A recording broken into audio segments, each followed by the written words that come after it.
পিছনে যতগুলো কারণ আছে সেগুলাকে বলতে হতো, তো সেইটুকু সময় নিব আর কি। মনে আমার কেমন কেমন কি এমনি করে।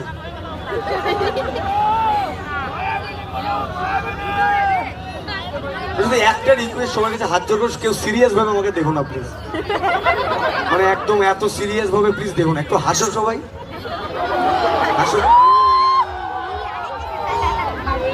কেন বলছি জানো তো, যে সত্যি আজকের দিনটা আর ফিরে আসবে না কোনোদিন, তাই হাসি খুশি থাকি আমরা, কোনো সময় বেশি সিরিয়াস থাকাটা আমার মনে হয় ঠিক না, কারণ আমাদের জীবনটা অনিশ্চিত এভরিওয়ান, আমাদের লাইফ ইজ আনপ্রেডিক্টেবল।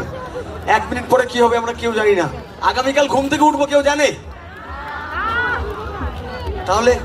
তাহলে সিরিয়াস হয়ে ফালতু মানে সময় নষ্ট করে লাভ নেই, তাই না? হাসি খুশি থাকি, মুহূর্তগুলোকে স্মরণীয় করে রাখি, তাই তো? চলো, আর আমাকে বাইরের কেউ ভাবার দরকার নেই, আমি তো উত্তরবঙ্গেরই ছেলে। আমার যাই হোক, আমার সবটা শুরুই উত্তরবঙ্গ থেকে, আমার জন্মস্থান উত্তরবঙ্গ, তো তাই আর লজ্জা শরমের কোনো ব্যাপারই নাই।